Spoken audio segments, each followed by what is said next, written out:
Hello, and welcome to an actual play podcast of Daemonologie, an upcoming tabletop role-playing game. The game is a work in progress, so rules may change, but the stories will remain.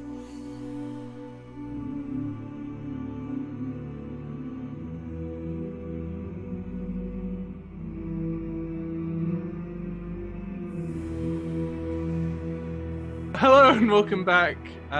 Let's reintroduce ourselves. As always, I'm Alex, the medium, and my pronouns are he and they. I'm Siobhan. My pronouns are he, him, and I am playing the investigator, Tanazart Valet Baraksen. Hello, my name is Fionn. My pronouns are he and also him, and I am playing the druid knight, Sir Rumpert.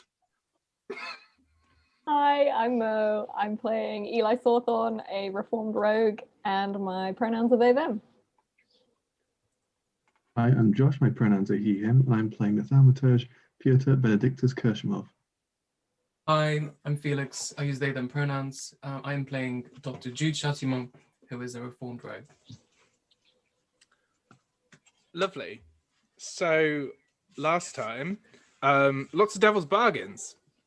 And then one cancelled out the other, but there's now a big storm raging over Bristol.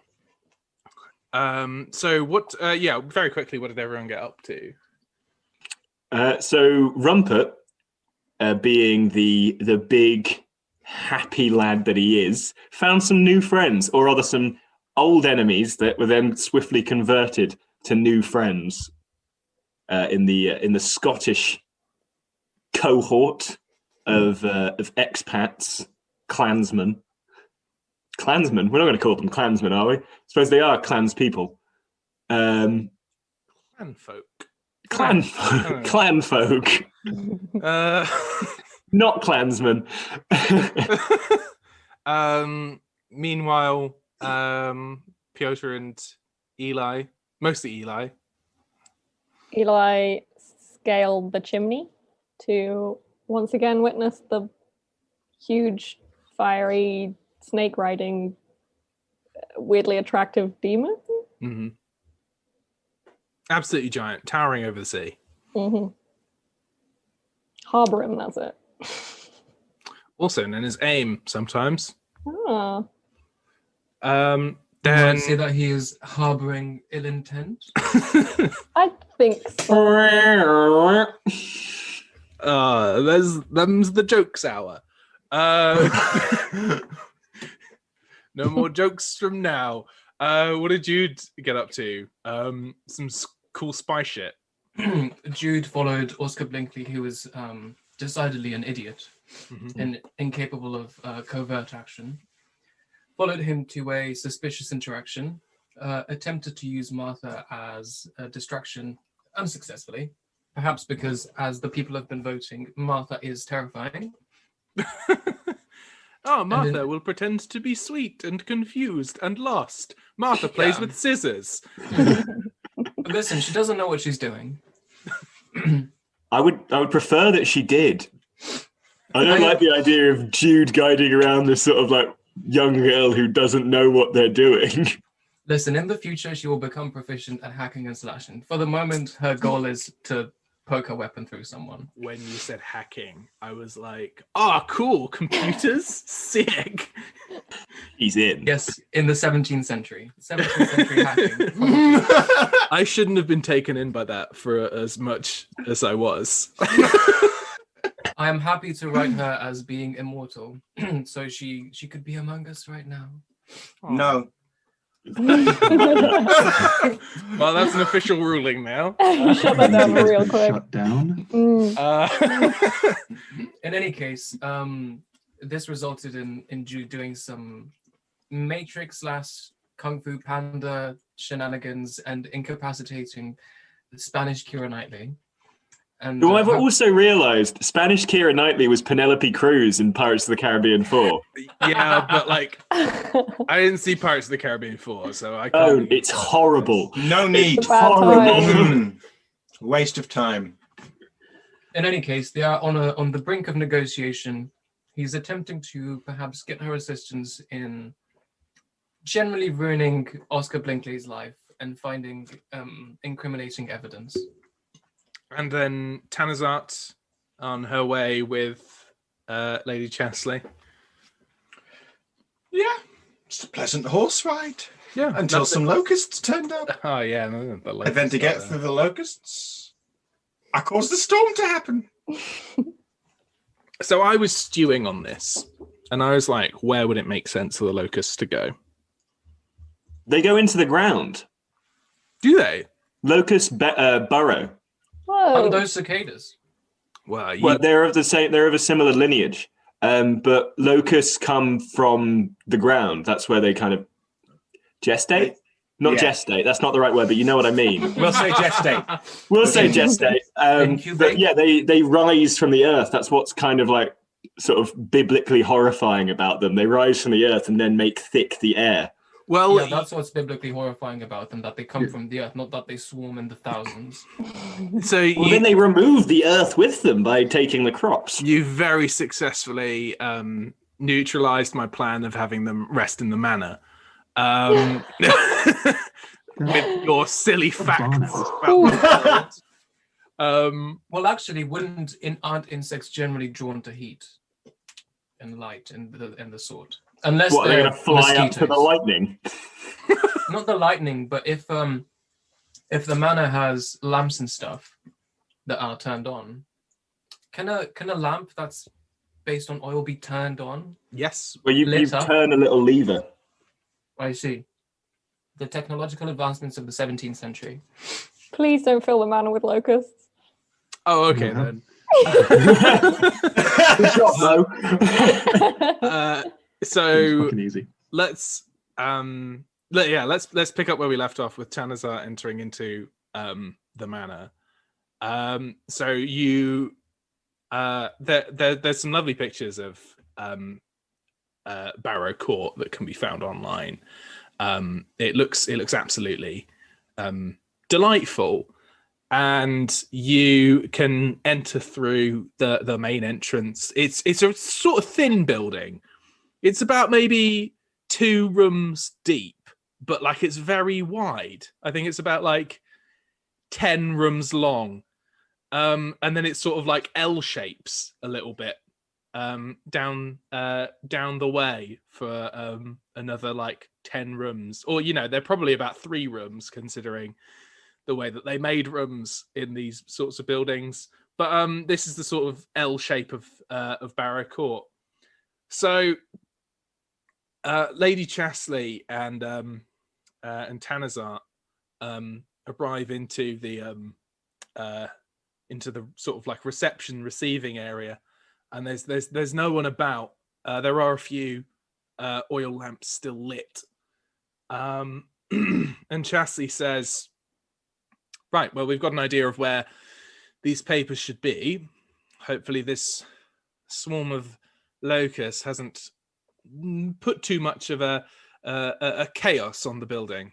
Should be able to find these documents, take them back without even being seen.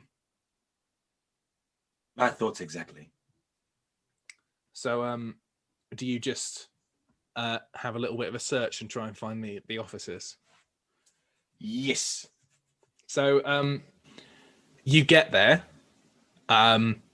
You see the still slightly left remains of the damage caused by the gnomes, of just broken cabinets and torn paper, but it has been given a bit of a once over as a clean. But today's been a bit busy for the serving staff of Barrow Court because of wells of blood, images of the dead, and a trashed room, and then a biblical plague. So it's the previous 12 hours of Barrow Court have been quite bad. Whoops. We're playing 60 chess. Chesley is able to quite quickly find the document and start studying. Now, this is a forgery that you've concocted. Are you trying to do anything to sort of ease her perception of it? I'd be concerned that any sort of like failed test would make it too obvious. I think it was quite a good forgery, wasn't it? I think Yeah, because I think it was pretty was- sound. yeah, it was passable. So I'm gonna leave it in her hands. All right. She looks over it and she hums and haws.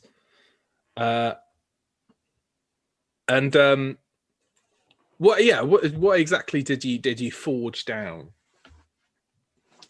I fabricated correspondence about shipments that Aldworth was trying to hide for Blinkley. Okay. So she ums and ahs and says, "Yes, this is a good link. This is good. I think this could sink Aldworth, and this could sink Blinkley. But," and she sighs and she sits in the desk that is usually Aldworth's, and says, "We've still got 2 more people to cross off. Have I mentioned Solissa yes, and Alan Day Marshall. and Alan Day Marshall. They're the leaders of this situation here. Solicitor is the port administrator, so it would have had to have gone through her. And Marshall is the head of the docking administration with the merchant venturers. Marshall is... There's no way that it's gotten past the 2 of them. Solicitor would know everything that comes out of the ports. So we have Blinkley and we have Aldworth, and we could root them out, but Marshall and Carrison, they're going to be robust. And then she pockets the paper and says, "This is a good start. Now, Tanazart, do you want anything from this building, or?" I'm thinking that the gnomes probably trashed the place. I'd like to give this room a once-over. Think about the area that's most trashed will probably be nearest the area that is the most secret. That's the logic I'm working off. Fion's always right. I have not always right, but I'm rarely wrong. Had a pretty I would good like to track cast record. my insight over this space. What are you looking for? Secrets. Hidden doors and such. Hidden doors and such, and also any secret compartments, perhaps in desks and cabinets. Ooh. Yeah, go on then. Roll up an insight. That's a success. Nice. 2 successes. So it seems that Aldworth, if he had secrets, you'd have found them. But historically, Robert Aldworth is about to get a lot of secrets. But as of yet, he's not accrued too many. However, what you do discover are you find a few of sort of like wedged between the back of a bookcase and the wall, where you're looking for sort of like secret compartments. You find a few gems that you've noticed from Rumpert using. Get those gems. You get those gems, you bring me those gems. Tanazart shall pocket these gems. The other thing is you start to if you're looking for it, and the trail will be quite cold by now, and horrific to follow right now and mostly washed away, but you do see their muddy little footprints all around the space once you look for them, and you see the That's adorable. yeah, they are lovely, but they are under the thrall of a demon. Tiny little footprint. My little footprints. Tanazart will look outside of the storm, know that trail will be impossible to follow. And a thought comes to her head. Mr. Aldwood's bedchamber?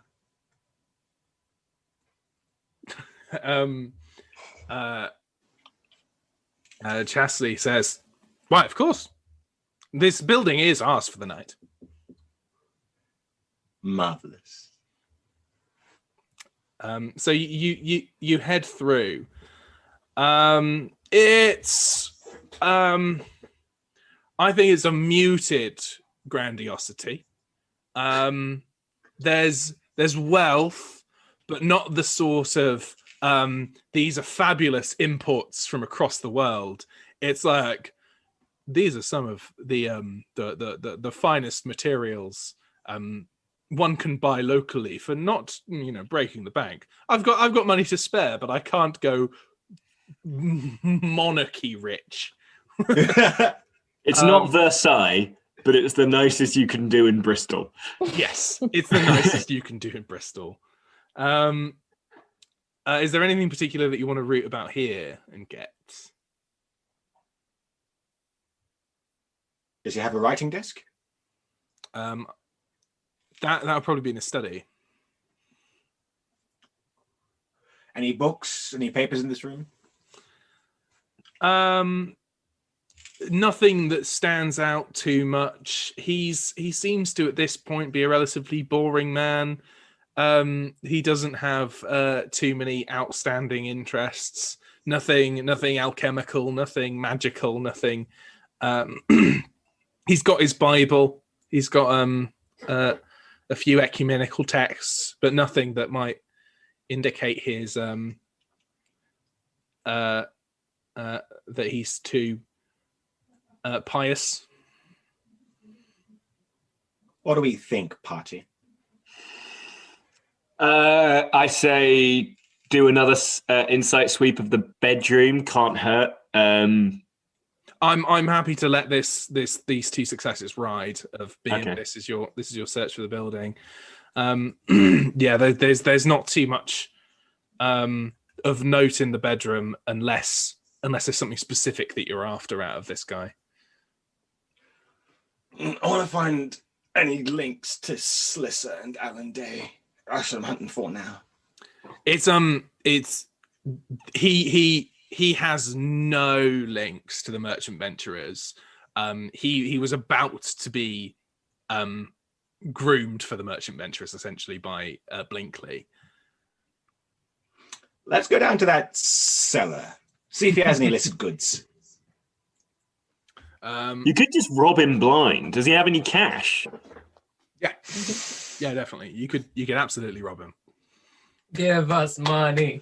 Like that won't hurt, like Siobhan, if you take a lot of his money. I will look to Lady Chastely. Would you object to immediate Forfeiture of assets for the people of Bristol? Ah, yes, that. He shrugs. Knocks over a lamp. There's your answer. It's a free for all. Loot! Let us forfeit this man's belongings. So between your little robbery of the gems and Aldworth's estate, I'm happy to net you a resource. And when you Lovely. reconnect with Rumpert, you can give him 2 gems if you fancy. That'll be quite useful for him. It will. I can get another horny wind out of that. What have I done? Meanwhile, Eli, you're back in the morgue, and I imagine you're sort of with the perfect person to relay the fact that you've seen the towering form of Harborum. Absolutely. Had a bit of a fright with the rain and stumbled back down the chimney, and I assume I panically described what I saw to Piotyr and hope that he has some understanding of what I saw. What's Piotyr been Piotyr. doing while Eli's up on the roof?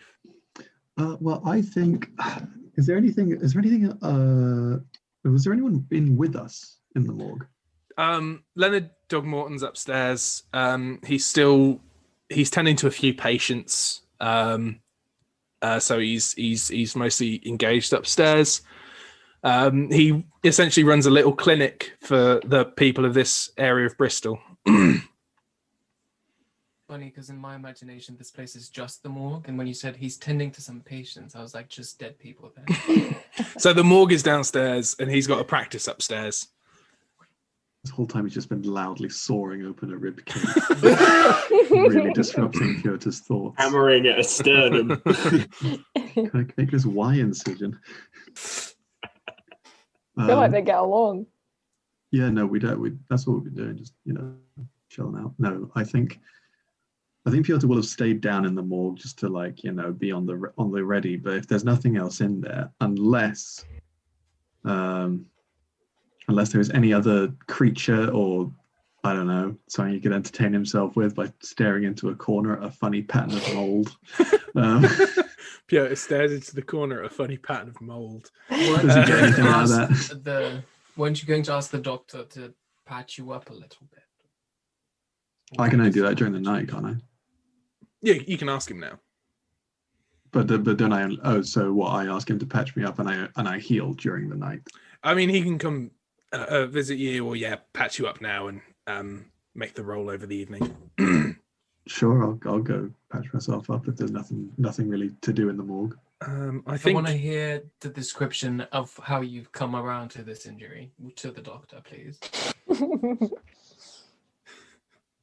Do I go upstairs to the doctor then? Yes, no, I also want to hear how you... And I am imagining that when he goes back upstairs, Eli just crashes through the chimney. Like stuttering mess. Pio's just been staring at the wall and then he's like... sooty. And then heads upstairs at the same time as just... So Piotr's there with Dog Morton. He just sees out a patient and says, how was your search of the basement? Productive. just giving nothing away. Wait, does Piotyr even know that Eli's okay? No. No. Eli's just crashed through, so Piotr's just heard like a little crash of a muttering Eli. So there's a loud crash. There's a little pause. We hear Eli coughing, and then productive.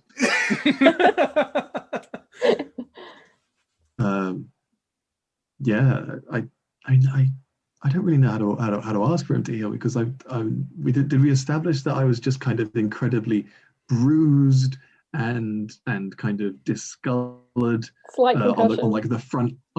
I've got a concussion. Okay, so I need to say is I've sustained a minor head injury and I need you to give me the once over. Well, no minor injury. No, fuck.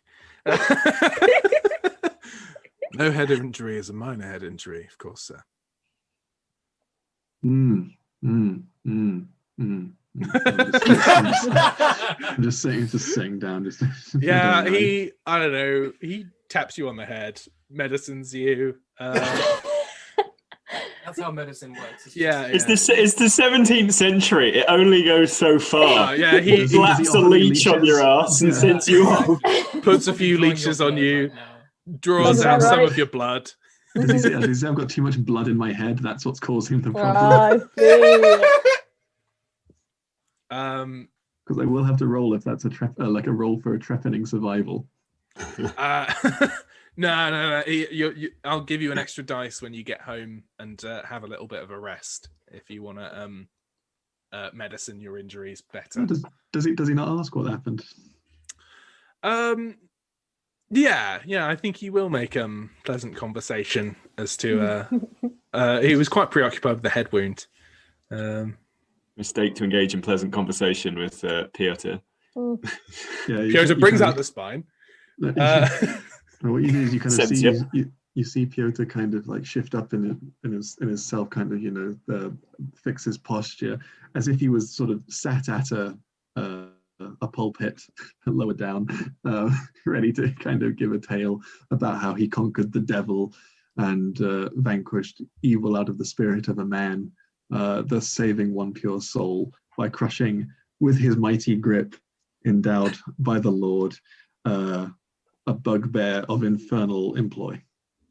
So he just tells him what happened. That is telling him what happened. Yeah. So he says, Ah, yes. They were dealing with one of those things in the basement here as well. So another one escaped. As in, like, he means like a third one, or No. I mean it was not downstairs, and it in fact made its way to you. Yes. No, it seems that your friend, is it Sir Rumpert? You know him better than I do. We're friends. He seemed to dispatch with it quite quickly. It seems that you should have simply stayed in this plane. And then I kind of wistfully look off into the distance and start just sort of going off about the many virtues of walking the dreamscape and the kind of higher ascension that one goes through when they enter the consciousness of another. And I kind of trail off. He puts it down as part of the concussion. He's more worried about my head. Soon enough, Eli comes up the stairs. Covered in soot. Stumbles up, completely covered in soot and drenched, looking a bit shaky. Wild weather we're having. Yeah, kind of caught me by surprise a little bit. He's concerned. Piotr's concerned for Eli. I think Eli goes, could I talk to you outside? No, you wouldn't want to head outside. It's absolutely sopping. Or just put a hand private up to this conversation. doctor. Just put a hand up to this doctor, man. Just kind of usher him in. I can head out to my reception if you wish to remain here. That'd be great. Hurry him out. Okay, very well. So wait, Pewter's already seen Harbrim, hasn't he? Yes. So Pewter's going to know exactly what Eli's talking about. Yeah, I'm going to be like James Franco in the meme and be like, first time seeing Harbrim. I remember it well. So yeah, is there anything that we're able to like put together that our individual visions didn't present? Well, we know that the hand obviously went to the warehouse now. Is that what? That's where Harbrim was seen. He was beckoning, and it matches up with the location that Harbrim would have been when you saw him from the cathedral. Oh, wonderful! So it got like a change in angle, and now we see it all. You've triangulated his position. We've triangulated the 100-meter man. We can rebuild him. I suppose if there's anything else we can do here, but that's probably. Does Eli need medical attention? I do, yeah. Do you want to invite the doctor back into the now tend to Eli? I do, or I could go speak to Jude when we meet up later. Yeah, okay. Let's not dilly dally. We'll get to that later. We'll just leave. So you're going to head to the warehouse, or? I think so, unless we all want to meet up before we head. Or you could, if you go to the warehouse, you might run into Jude. True. Is the dock? Is the lion? Because that's near the docks, isn't it? Is that near the warehouse? So if you were to consult our new and correct map, you see that the warehouses are sort of on the southeast side of Bristol. Mm-hmm. The dock is there are sort of like two dockyards, but the lion is on the west side, with the docks on the far west. So they're actually quite far away from each other. Okay. I have two questions. First, what kind of church is the cathedral, or is there any kind of Catholic church nearby? Cathedral would be a Catholic church. Isn't Catholicism outlawed? Yes. Yeah, but cathedrals are inherently Catholic. It would be an abbey if it was Protestant. It's an Anglican cathedral. Anglican cathedrals are a thing. Also co-opted. Not in my orthodoxy. You're Irish. I only ask the question because I wanted to establish whether or not it would be worth going to get some blessed wine and little bread crackers. Bread crackers. I think they used actual bread at this point. You'd They didn't. You could bless it yourself. Yeah, you'd want to bless it yourself because. Well, this is the thing, but like they would have the materials which I could doubly bless if I so wanted. Okay, Can we bake some bread? I don't think blessings work like that. They don't stack. They do actually. You see, you, not as ecclesiastical as I, would not know. I don't think see church law on your character sheet. So the way of blessing some I've blessed stuff. I just need the actual bread and wine. If the church doesn't have, or if the cathedral doesn't have it, I'm going to go shopping for it. To be fair, on the way. Yeah, we could go on a little adventure to collect those, and then maybe pick up anybody else we can on the way. Because if I get that, because I then have the brick. As soon as I go to the bishop this evening, he can give me the relic, and then we have all 4 things in case of terrible scenario. So if I get bread wine now, by this evening we have our contingency plan ready. But it is more important to get to the warehouse first and sort out the bread afterwards. I'd quite like to stress, if you want bread and wine, you've got it, mate. Like, okay. We don't need to play that out. You can stop by somewhere and get some bread and wine. That's all right. Okay, we'll go to the warehouse. On the topic of stacking blessings, is that something that would appear on someone's tombstone? The servant of the Lord, twice blessed. It's just a little squared sign. Yeah. it's like an extra wooden one added on. Blessed to the power of 8. Blessed squared. Something to think about, Piotyr. Meanwhile, at the warehouse district, considering we have our folks heading there, you're talking with Perez, and she says, look, if you leave me, I can tend to my wounds, and I'll hand you Blinkley on a platter tomorrow morning. Oh, I don't trust this bitch.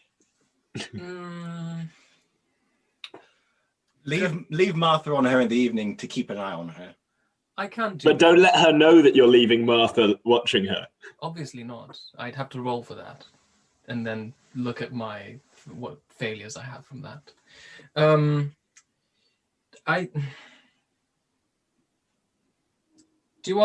Since this is a tradeswoman, is there anything that I can ask to guarantee our mutual collaboration? And also I can offer to remove the daggers without inflicting further harm. She doesn't have to do that herself. Also, I would like my daggers back. She says that she's happy for you to tend to her, but unless you take I could secure her gun.Maybe she has some emotional attachment to it. She says she has lodgings above the theatre in Queen Square. Oh. That's where you can find me if you need to track me down or simply send the authorities there. And what can I do? You know what? Fair enough. This is fine with me. So do you want to try and tend to her wounds without letting her bleed out? Yeah. I mean, a quick look over, not like a proper tending to, because you don't want her too cured. Do you want to roll some medicine for me? Yeah, I'm going to do an empowered medicine because I literally know all of the medical knowledge that is available to anyone at this time. Yeah, it's fine. 2 successes, lovely.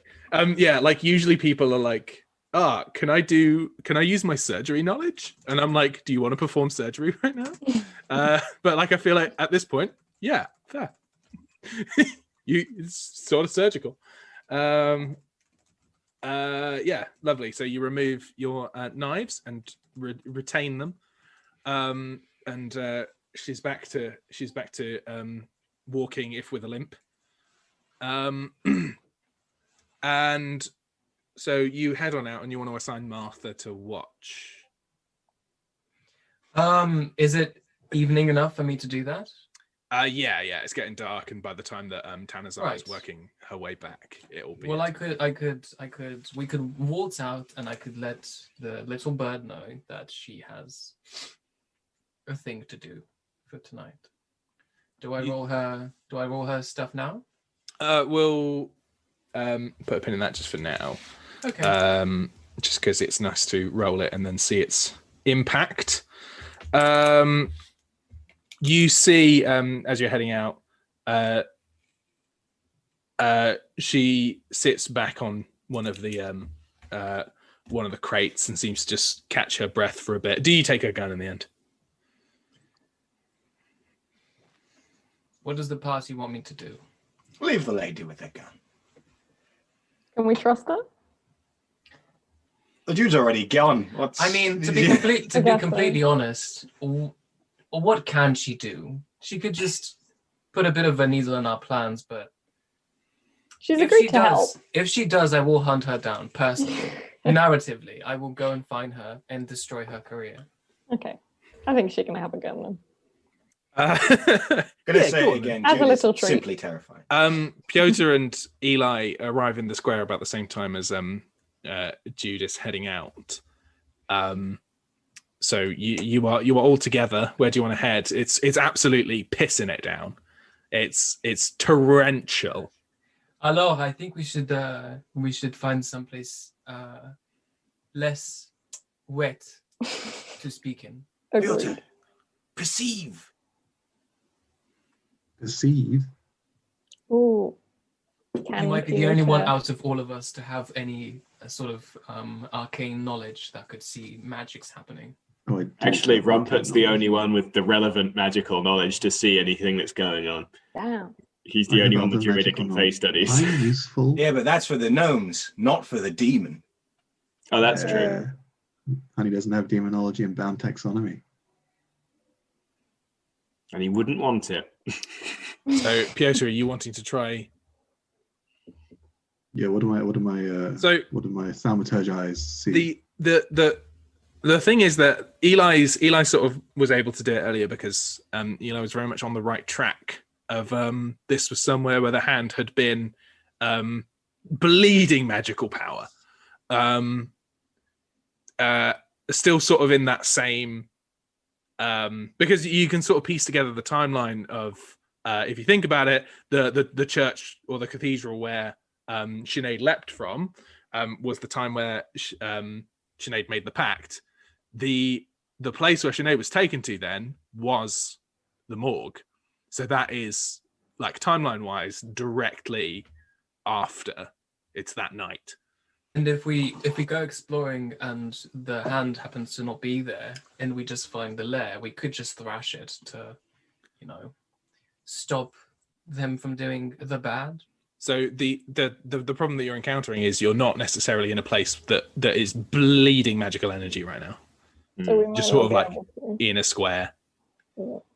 Might be a good idea to turn in for the night and then just allow the rain to happen, because it'll be very difficult to track anything or find anything in the rain. Also, nighttime, everything's more powerful. So if we start turning in, then we can just start the day fresh, see if anything's going on. Tanazart, do you have the thing where you can discern a night action? Yes, I do. Right. Well, I feel like we've come here. We should do something. Is it totally pointless for Piotyr to try to find black magic residue? Yeah, there's no downside to me checking, is there? I think what I'm essentially saying is it's looking for a needle in a haystack right now. It's like there are countless warehouses, and you're sort of looking for one essentially. You could theoretically have tried to follow the trail from the morgue about 16-20 streets across town towards the warehouse district, but that's in this rain right now, that's quite a feat. So if you want to try and search for some black magic energy in with no direction in the middle of a storm, you can, but it's going to be very hard. We're talking like 3 successes. Might as well. You Then can you can just go try. to bed anyway. If Give it you a don't shot. succeed, we can just come back the next day. Yeah, I'm very willing to do so because otherwise our plan doesn't really change between now and tomorrow morning. I mean, we either do it now or we do it tomorrow. And we can Alright, just do roll. both. Okay, what do I roll? What am I checking? Roll your Clergy, please. 30. Okay, so I've got 3 virtue and I'm skilled in 30, so that's 4. and you've got your so that's 5 die because you've got your demonology and bound taxonomy. Oh, it just is, isn't it? Possible. Okay, so 5 dice. Let's pray that I don't make a fool of myself. Oh my 3 god, 3 successes! successes! Oh my god! Uh, So, Piotyr, the rain falls around you. It's cold. that's before me. You sort of feel that you hear the rumble of thunder and then the flash of lightning as it all starts to just sort of fade away for a second, and you can't feel the rain, and you can't feel the cold, and you can't hear the thunder or the lightning, and you just sort of look around this space as if time has stopped still for a second, and you see the building that Jude has just come out of, and through a window on the top layer where the office of that warehouse would be, you just see a burning man in the window staring straight back down at you. So I've hacked in. I'm looking him dead in the eye. Is he doing anything? Is he moving, or is he just like stood there like this is where he was at one point? He's on fire, looking directly at you. This is Okay. what you're seeing right now. Okay. Slowly, you feel warm. Okay. I feel like Let's something. charge He's him. I feel like he's trying to do something. He's trying to take hold of me somehow. Would he have the power to do that? I don't know that, obviously. I'm just going to start running. I'm running for the warehouse.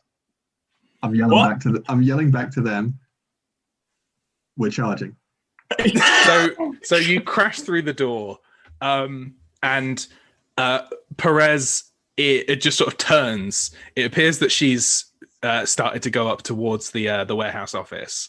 Do you do anything or say anything, or are you just sort of charging in? What do I say? How many things? Island switch. How many things can I do? What do you mean? Can I do 2 things? Since he's had that massive success, can he see traces of dark magic around her? No. She's fine. She's fine. She's a human. Well, perhaps we should tell her not to go upstairs. No, this is what I was going to do. I want to do some. I want to do an action and also tell her something. Tell me what you want to do, and I'll tell you if it's possible. I want to grow to be 10 feet tall. I want to tell her to stop the fucking moving. Absolutely. Toss a coin. Toss a coin. Oh. Now watch this woman grow 10 foot tall. So you're doing a That's fine. thaumaturgy. She's our fake ally. And the thaumaturgy is only a success on a coin toss. Okay, so heads I get it, tails I don't. I'm flipping it now. Yes. Heads.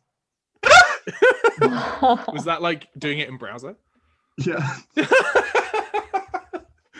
We just got to take your word for it, but I don't think you're lying. I can, I can screen share that. Yeah, that's fine. I trust you. You grow to 10 feet tall. As I grow, I am commanding her to stop moving. Yeah, make command test, add a dice, obviously. It would be impossible not to. As you grow. Okay, so that's another 5 dice. Fucking hell. Piotyr is in his element. Piotyr didn't do much in the last session. Piotyr came in storming in this one. That's a success. So Just about. she drops her gun. She just puts her hands in the air, and Jude will hear in Spanish, "What the fuck are you?" Jude will tell this woman, can I ask her something in her? Can I ask if anyone is upstairs? Well, we know that there is, but maybe she knows who it is. She says, "There's no one upstairs. There's no one upstairs." I will tell her that she believes false and that she should leave immediately. She nods, picks up her gun and runs out the door. Wait, does anyone? Do any of us have a gun? I can't. But none of you are proficient in shooting guns, so it would be useless. Well, to be fair, it would just be useless in my big hands. You could throw it at someone. Someone in 1600 having never fired a gun and considering the accuracy of these guns. Yeah. Do Eli and I have to go upstairs and try the door since you're 10 feet tall? Yeah, it's going to be difficult for you to now go into this upstairs room. Although, to be fair, you can just see in through the windows that overlook the rest of the warehouse. True. And yeah, I guess Piotyr, you see into this room. You were almost sort of overwhelmed by that feeling that you were getting outside of this room. Just seems to be glowing hot for you still. And you see it is there is a circled pentagram in the middle of the room, carved into the wood. And around it are various texts, but no one appears to be in the room itself. It's the hand's lair. Let us destroy it. Down with it. Destruction.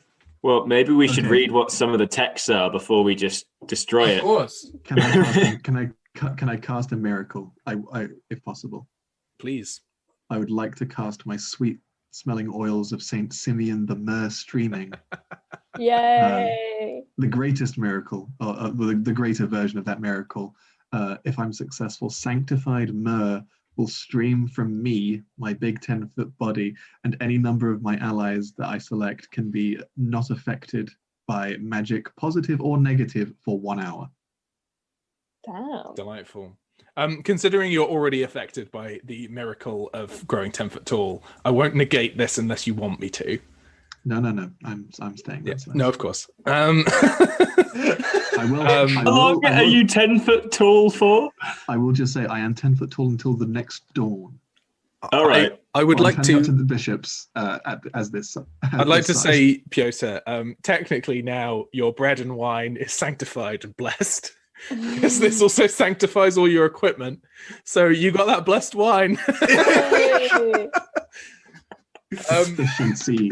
So Okay, then me and Eli can just go in and start stealing. So Rifling.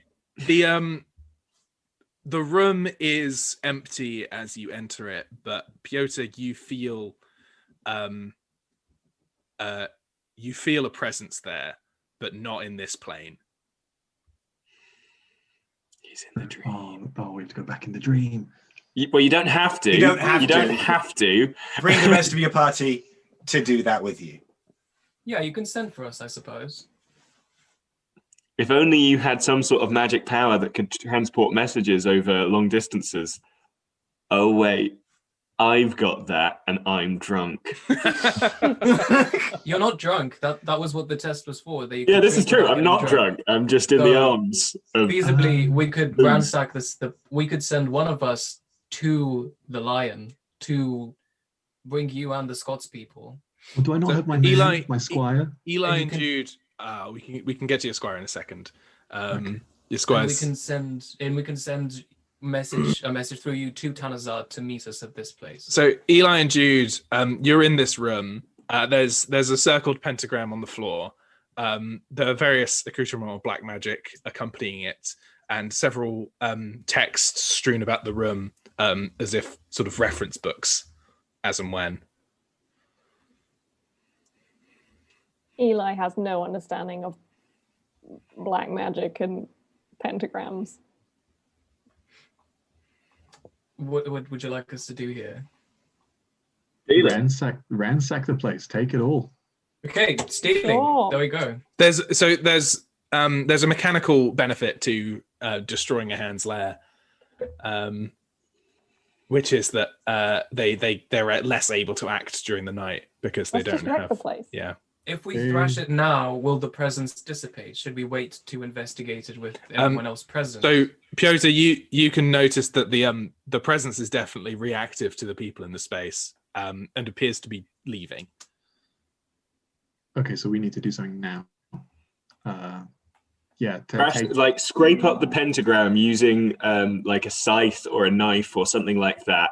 Steal all the books, and then we can take them back and and then Tanazart can read them tomorrow because she's an academic. But we also have that dreamwalker that's with you, and she could probably tell us more specifically what he might be trying to do. And there's more markings on the wall, aren't there? We can come back to this lair. Not everything has to happen in this night, because you now know where the lair is. But when you say the presence is leaving, do we have to enter the dreamscape to find this being now, or they it would be you wouldn't know what dreamscape to enter. Okay. You'd sort of like the problem is that they're sort of I think it's a good time to cut back to Rumpert. So the drinks are in. Everyone is partaking. Carter is loosened and seems to be enjoying your stories that I assume you've been telling.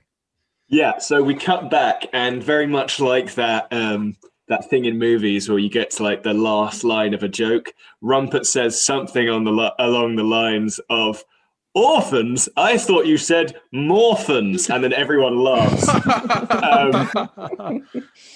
And Rumpert is very much enjoying sort of the camaraderie and pats them all on the back quite vociferously and says, friendship.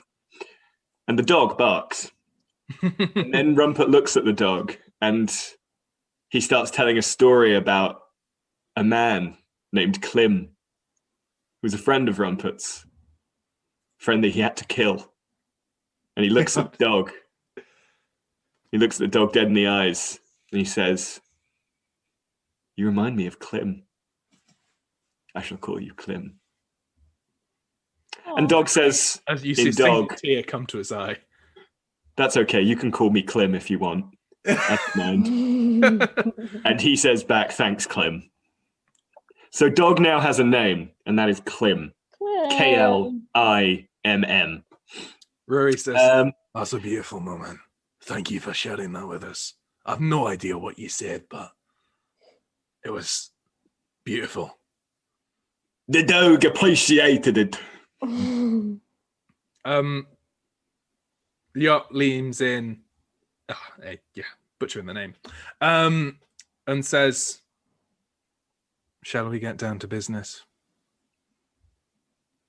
Rumpert, who has definitely forgotten why he was here, kind of looks furtively around and goes, "Yes."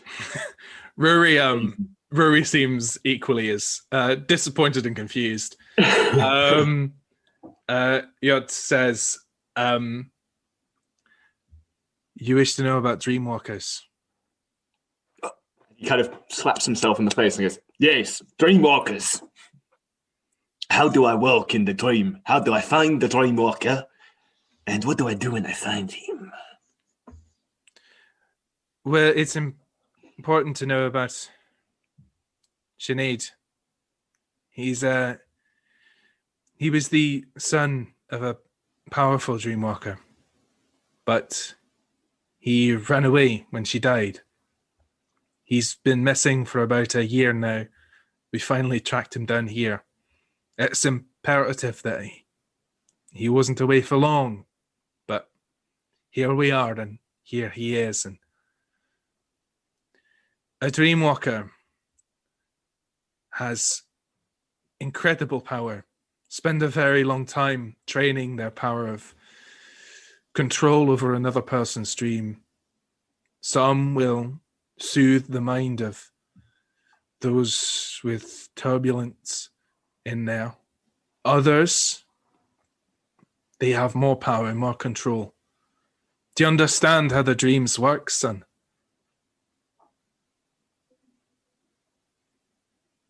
Are you Sinead's sister? No. No, I'm not. So how did you learn to dream walk? I am the dreamwalker of another clan. I've offered to help because these secrets out here, they're dangerous. And I must ask a question of you. I have many answers to lots of questions. To tell you more, will you be happy once this is over for me to take those memories from you?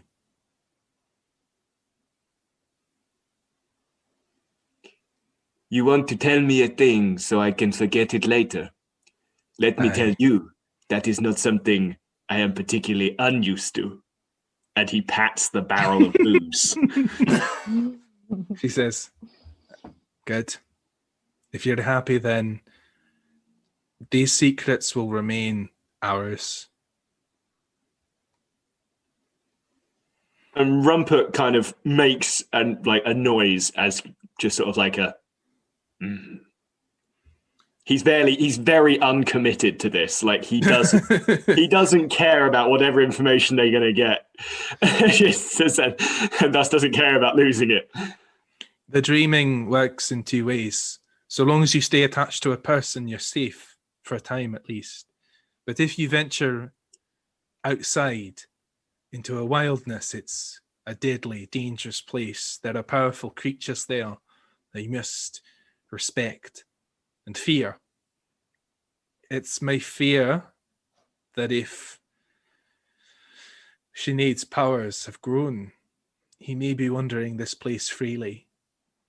And if he does, he can enter any mind, any place. It's a dangerous thought, but if it's true, we must stop him. And when you say stop, you mean... And he pats his axe suggestively. Rory puts his hand on your chest and says, he's one of us. If there's any way of bringing him back in, he'll take it. I am not an, how you say, expert in words or magics, although I can do them quite easily. And he lights his hand on fire as he puts it back out again. Now that you're more drunk, people are less happy about this. They're more like, ah. And he's like, oh. The fire sort of swells in wilder ways. But my friends, they know a thing or two about a thing or two. And they can perhaps divorce the demon from your friend. Would you like that? Rory nods and says, anyway, we can get Sinead back. That's good. That's what we want. If it has to come to the worst, then we understand, but he's one of ours. I'll go to the end of the earth to get him back. And Rumpert sort of solemnly nods and pats his new friend on the shoulder and holds him as like, yeah, it's going to be all right, son. Yeah, the mood's turned somber. And then he starts to sing. Oh. And it's not really a song so much as it is sound. It's the sound of mourning and the sound of lost friends. I'm going to have to roll for this, aren't I? I think it's a lovely image, and I'm quite happy to just let it be. I think you caught their mood well. Rumpert is performing the medieval version of shoegaze. Yeah, he sings a dirge, I suppose. It's from somewhere definitely in Europe, and he sings this or throat sings this dirge for about a minute and a half, and And then he nods his head. And doesn't really have anything more to say about that. So, I take it that everybody's meeting back up. Yes, we would like to. Yeah, where is it that we're meeting back up? Because a few people are sleeping elsewhere. Let's meet at the constabulary and then depart for bed. But shouldn't we finish the destruction of the lair first? I've assumed that you are destroying and compiling books and taking them with you. Could I posit that because Piotyr is 10 feet tall, we could just vacate one of the crates and take everything with us? Yeah, good idea, actually. Yeah, so that's what we're doing, and then sort of, I imagine that this will be like, has anyone seen Cloud Atlas? There's one scene in which... You and Cloud Atlas, man. Frobisher and his paramour destroy in a dream encounter, destroy a room full of china. This is what I'm imagining for Eli and Jude. They're just running around destroying everything. Absolutely. Absolutely. There were a few sort of like so I think that the thing to note here is none of the actual desks and drawers and cupboards and such are in use, because there's no files or records being used to keep track of any of the things in this warehouse. You compile a lot of the books, and the books are global. They are from many different places. And all sort of contributes to an understanding from various different perspectives of how to make contact with both dream and demonic entities. Oh dear. Good for him. Well read. Not enough people read books these days. You don't. Literacy is in the floor. So, with that and everybody meeting up at the constabulary, I'd like to do two things. Firstly, I'd like to show you that I'm going to toss a coin twice. Coin's been tossed. Fascinating. Fascinating. Fascinating results. Is that all we fascinating get? results. Fascinating results. That's all I'll give you. Secondarily, I'd like to see Martha's roll. Oh yeah, I do. I'll have 2 dice because she has +1 on scouts. If that's okay with everyone. Mm-hmm. Well, for once, this baby fails. Well, scouting's not so risky. I'm reading. Yeah, you've got some options there. Hold on. Ah, there we go. So you still get to pick one of not spotted, find something useful, and +1 expertise on a future plot. I'll say that she's learned something useful. She can be seen, I guess. No one knows she's being watched.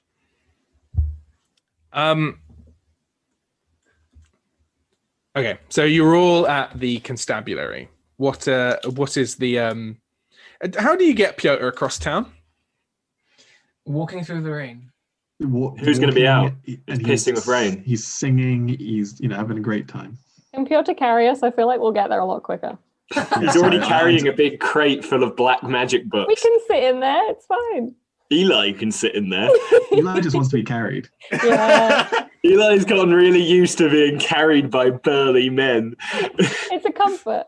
Eli can just be on my shoulder. Yeah. Jude is A parrot. So I think there is there's no doubt of not being spotted. Oh no. Can I just be like just going through the streets. Anytime I see someone, I'll just bellow, do not be afraid. Like a biblical angel. Yeah, I've been reading a lot about angels at the moment. So yeah, You're streaming myrrh. Streaming Oh my in a god. very in a very like resonant and reassuring voice, booming out across the streets. I don't know how reassuring you can be. He's like a big anti-black magic incense stick right now. Yeah, exactly. The smell alone will just calm everybody, and then my voice will just echo out. What's quite interesting about the heaven. torrential Yeah, rain yeah, mixed yeah, with the myrrh streaming, I suppose, is that there'll be like a snail trail of very thick, heavy liquid following you. A fragrant myrrh stream following me. It's the hysteria about to go through the roof. It's about to go plummeting down because of how reassuring I am. Okay, yeah. Because yeah. of my That makes sense. persuasion and my general amenability. Okay, yeah. That's nice. So as you're crossing across the river as you have to, you see that it is dangerously risen. It's threatening that tonight it will burst its banks into the city in quite dangerous ways for a lot of buildings. Are any of those buildings ones that we would be sleeping in tonight? No. Cool. Well, I'm assuming the Such is city life. doesn't have any kind of flood defenses in the 1600s. So Could Piotyr use his giant hands to dig like I a can't little dig. well? I can't. He's dig only the river 10 out. foot tall, Exactly. not 10,000 foot tall. And Piotyr uses giant hands and his great grip. Dig Lend through the earth. river itself into the sea. Like Hercules directing it to clean the Aegean stables. So you arrive at the constabulary. Tanazart and I'm going to need orienteering from Tanazart because traveling through this is dangerous. Chasley gets over her wish to not ride on horseback if it gets her through this. And I see the stars. Oh, it's raining. Yeah, no, Guys- it's thick storm. Never mind. I was going to try and finagle astronomy in there. Reasonable, but not in the thick storm. Oh, then I got 2d6. Come on, baby. He's Nope. gonna get lost. Oh, he's fucking Uh-oh. lost. Lost in a storm. So I think No, she would get there just later. Gee.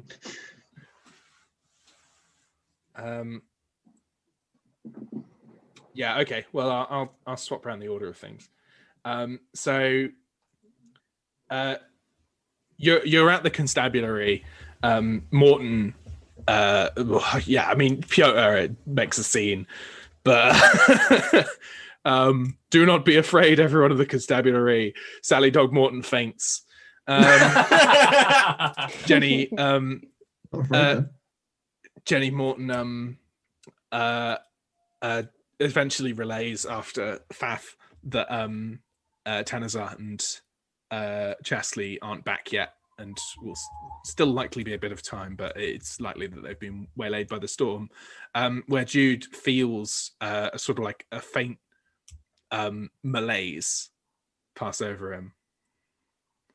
All right. What is this about? Do I ask her what is on your mind?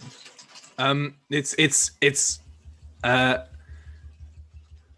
Morton sort of looks puzzledly at you, and you feel that suddenly it's not on Morton's mind, but it's nah, Siobhan. You feel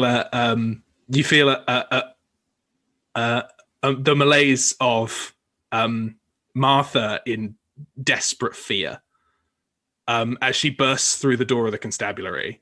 Right.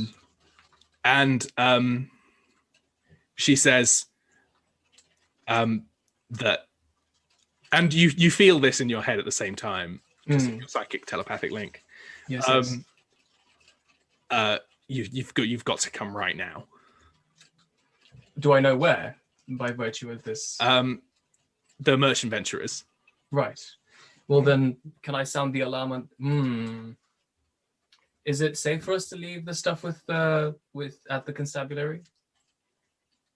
Can I drop it off at the bishop's? The crate, I mean. Yeah, I can drop the crate off at the bishop's. It's on the way? Not on the way, is it? It's not far from the constabulary. It's not a terrible detour, but Martha is quite urgent. The constabulary is not too bad of a place to drop it, as long as you just tell people, don't look in there. Yeah, I think that they would trust the 10-foot tall man. If not from anything but do not look in the box. It will corrupt your mind. Okay, then do we all run? So yeah, you come. Wait, is Rumpert there? No. Yes. Oh, he is. Do you want to have been? Do you want to have met up with people? Yeah, sure. Why not? Yeah. Okay. Is Be Rumpert helpful. drunk? Is Rumpert could drunk? also. Do I need to roll for my drunkenness, or was the 3 brawn enough? The 3 to brought waylay? enough. But I think, Tanazart's still in the storm. Rumpert could whisper through the wind to her where we're headed. Yes. Yes, We can I need to convince whisper wind? Rumpert to do that. Mm-hmm.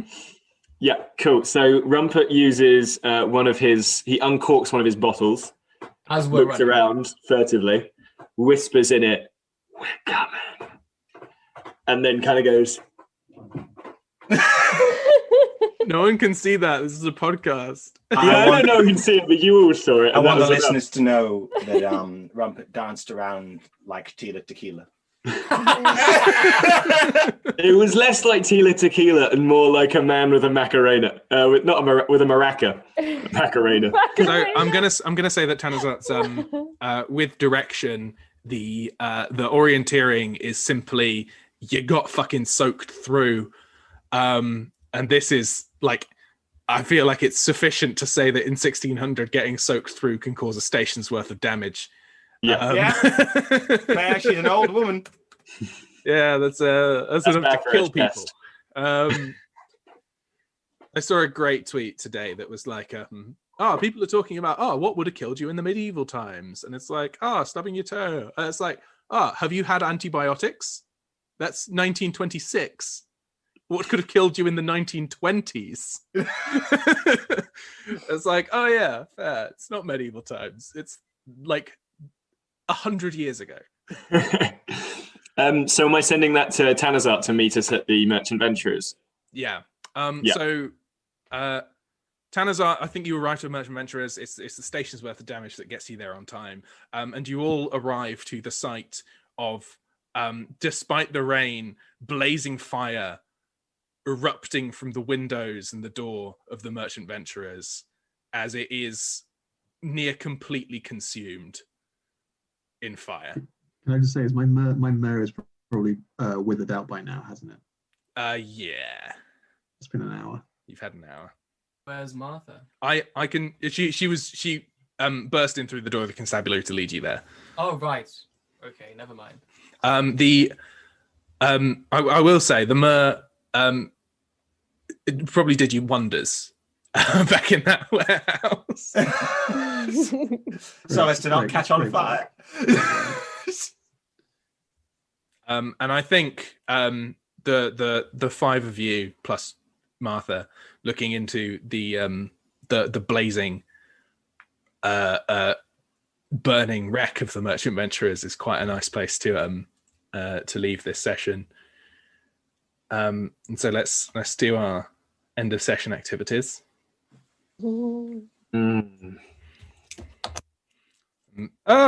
You know what? Oh no, I'll announce it at the beginning of next session. That'll be fun. How much hysteria has risen? We got a good cliffhanger on this. It's definitely over 50. Oh! Was I a calming presence? No! No.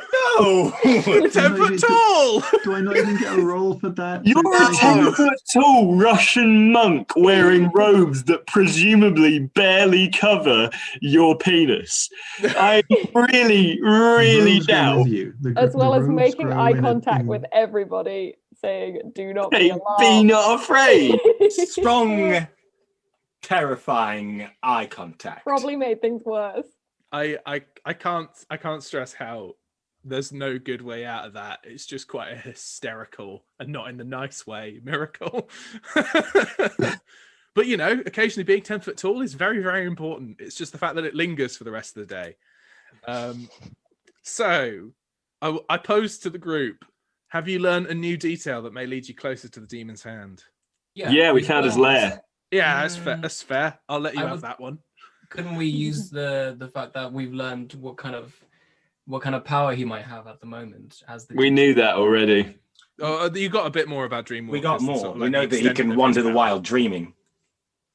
That's not scary at all. That's absolutely fine. You don't need to worry about that. Sleep. Have you gained a new and useful ally in your fight against the demon's hand? Does my bread and wine count? No. Noella Perez? Absolutely not. Did we Perez? get more of the Cloud clan on board with us? You've already sort of counted. We already had the cloud. Does Perez count? Nah. Absolutely not. Perez doesn't count. Absolutely not. Oh, we've done nothing then. Damn. Bubkus. The locusts. So Did you win now, on one side? person by person, Tanazart, have you formed a closer bond with one of the one of your fellow inquisitors? I didn't talk to any of them.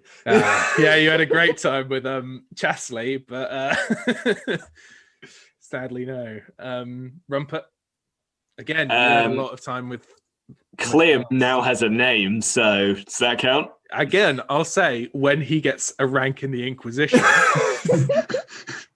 But before then, no. Best good boy of the Inquisition not count as a rank. We'll talk later. There's a possibility at one point that I let Clem have a rank in the Inquisition. But it's not today. Guys, whatever happens, if we cannot extricate this demon from Sinead, I want the last piece of damage to be delivered to Sinead be done by Clem. Because if he rips his face off and kills him, then I reckon he could be promoted. We'll get Clem involved somehow, I'm sure. Can Clem be in the Paw Patrol? Paw Patrol Inquisition. Clem's a founding member. Eli, have you formed a closer bond with one of your fellow Inquisitors? I could argue me and Piotyr had a lovely little time again, being reunited, riding on. He left shoulder. you in a chimney. True, but he was Well, I quite was comforting. concerned. He was I stumbled up the concerned. stairs. Yeah, But Eli did ride his shoulders. And that is true. I will allow yeah, this. quite a bonding moment. That if Piotyr agrees, you can both have a little prestige there. Absolutely. And finally, Jude. Perhaps if you count the smashing of the witch's lair in tandem with Eli. It was described very nicely. It was Very quite playful. Eli, would you agree that Jude and Eli have bonded? I think so. Yeah, There you go. Quite fun to destroy stuff together. I think. Yeah, absolutely. Yeah, I can agree with that. I think that's a prestige there. So one for two for Piotyr overall, 2 for Jude, 2 for Eli, and only 1 for Rumpert and Tanazart, unfortunately. Sad times. Oh, look at that. Jude is now even higher rank. Just tend to happen. I will say that Jude is sort of doing 2 things in parallel, and he has gained a rank in both storylines, so he will probably come out being even higher when they both converge. That will be fun. Next time we've also got to introduce. I was saving it for the next morning. I thought that we'd get there, but unfortunately we didn't. That Piotyr now has a squire. My failed Russian poet boy in his mid-30s. So excited to meet him, and he can arrive in the morning. I think we can very briefly, and we'll cover this very briefly next time. But there's going to be a letter waiting for you at John Thornborough's house from your squire friend, that he's there and he'll be arriving in the morning. Wonderful. Looks forward to it. With that, let's sign off. So you can find us at Daemonologie RPG. That's DAE, and then at the end an IE instead of a Y. I didn't say monologia this time. No, but you could say DAE monologie. That might work. Monologie's better. Monologie. At least then it's EAE Monology does have a ring to it. DAE Monologie. Not when you say it like that. Okay. Sorry. Jingle, easy to remember. Yeah, Daemonologie RPG, DAE, Monology. Oh, yeah, whatever. You know how it's spelled. You can find us. You would have had to search it to find this podcast. Not necessarily. It could pop up in actual plays. There. Clever. Yeah, you can post on Twitter, Facebook, and Instagram. And you can also email us at daemonologyrpg@gmail.com. And we'd love to hear from you. And so, without further ado, see you next time. Bye. Bye.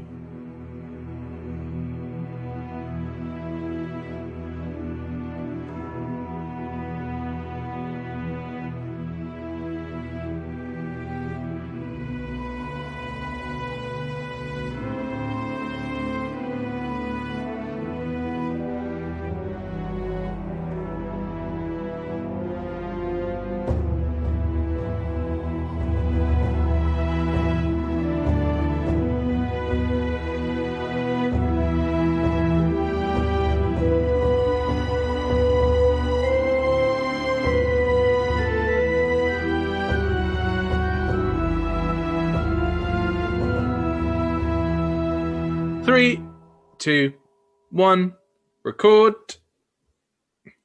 It's a different pace to how I usually do it. I surprised myself.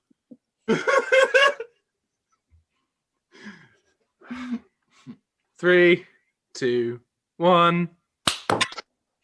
It's less good. Yeah, I was gonna say like sure. To be honest, the clap is like the 3, 2, 1 record does it most of the time, and then I see the claps line up, and I'm like, good. Okay. I thought you were going to say the clap is the highlight. The clap is the money shot. It's all downhill after the clap. I'm gonna say like the clap definitely helps create post-show content. Yeah. This could mean something entirely different in another context. Yeah, I can imagine but no, not today. I'm flying another day. Yeah, soon. Maybe tomorrow. Christmas special. Imagine. No, we've already passed Christmas. Oh, I would write a Christmas special. I would do that for all of you. Please. About an ST demon? Yeah, why not? All right, cool. The witch will be called Goneril.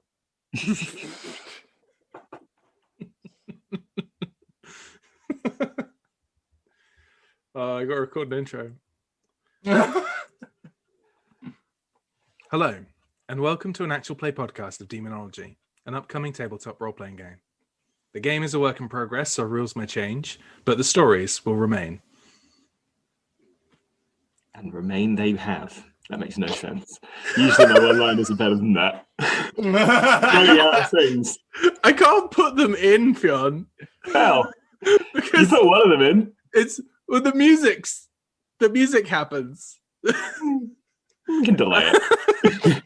Also, I like how I said like reels or rules. Rules. Didn't say rules. Anyway, hello, welcome back, Siobhan. Stop laughing. I'm doing an intro.